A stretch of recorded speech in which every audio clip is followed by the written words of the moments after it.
सुहिणी यादि बाग़ 55।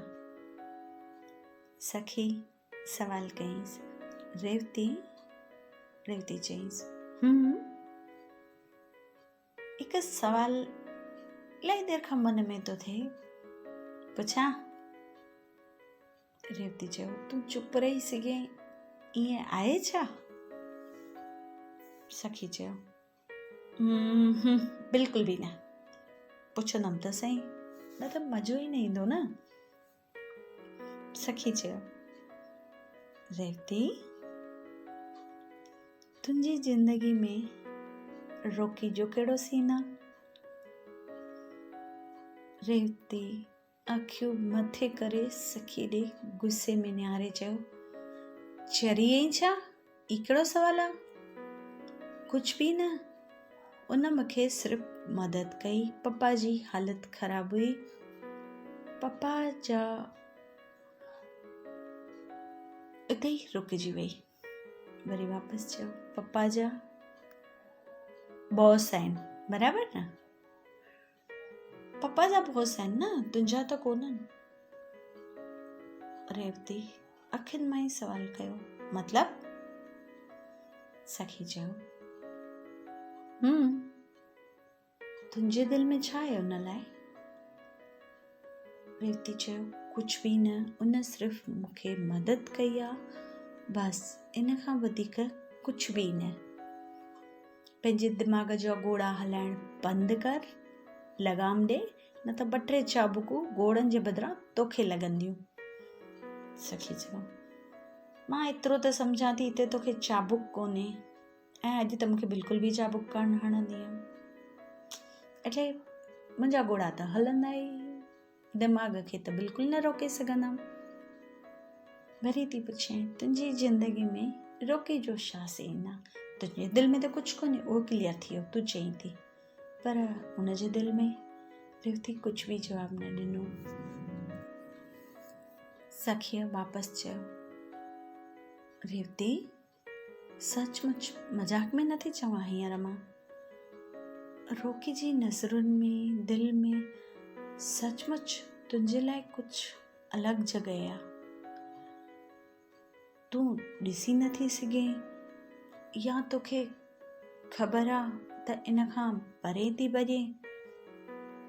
मूंखे कुझु बि इन ॻाल्हि जी ख़बर कान थी पए। ख़ैर, पर रोकी जी दिलि में तुंहिंजे लाइ कुझु जॻह त आहे। तूं मुंहिंजी साहेड़ी वधीक आहीं, भेण घटि, इन करे थी चवां।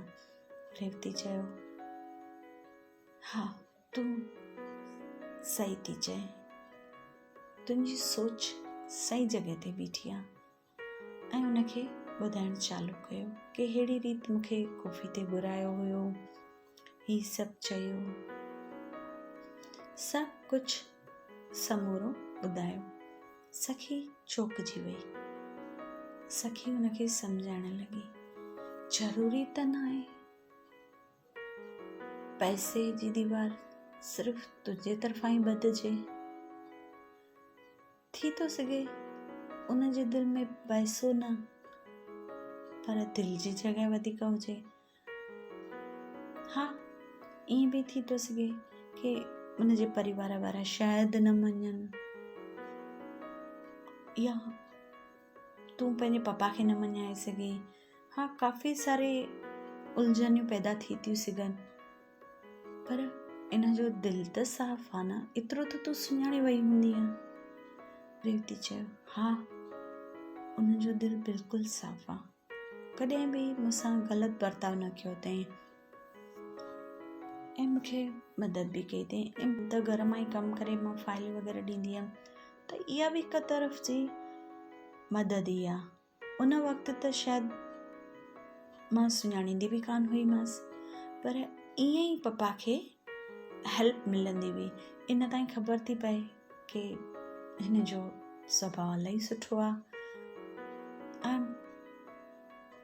थैंक्स कि हिन मूंखे काफ़ी मदद कई। सखी उनखे वापसि सम्झायो कि हिकु दफ़ो उन जी ॻाल्हि मञी त ॾिस, थी थो सघे पैसे खां वधीक दिलि जो सौदो थिए।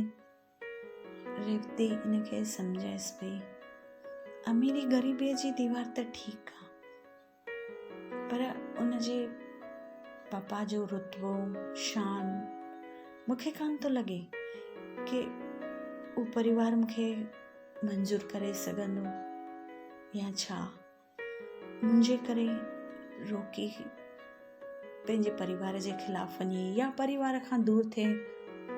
इहो प्यार कहिड़े कम जो, इहो रिश्तो कहिड़े कम जो जेको हिकु रिश्तो जुड़े ऐं पुठियां ॿिया रिश्ता ख़राब थियनि। ऐं केर बि न पसंदि कंदो त मुंहिंजी संतान मुंहिंजी हुजे।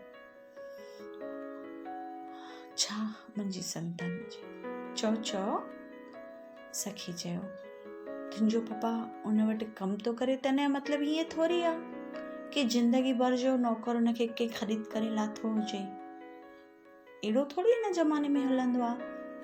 रेवती चयो, अरे यार, इहा सोच तुंहिंजी आहे, रोकी जी आहे, मुंहिंजी आहे, पर अहिड़ी सोच सां कॾहिं बि रिश्ता अॻिते न वधंदा आहिनि, सम्झ तूं। रेवती बि हुन सां काफ़ी बहस पई करे, पर सखीअ जो सम्झणु उनखे चालू ई हुयो। मथां दरवाज़ो खुलियो, दरवाज़े ते ॾिसी करे रेवती उथी खड़ी थी ऐं दरवाज़े ॾांहुं तकड़ी वञण लॻी। दरवाज़े ते केरु हुआ उहो अॻिते जे एपिसोड में पाण ॿुधंदासीं। 56 एपिसोड में बि तव्हांखे ॾाढो मज़ो ईंदो, उमेद आहे त दिलि सां ॿुधंदा।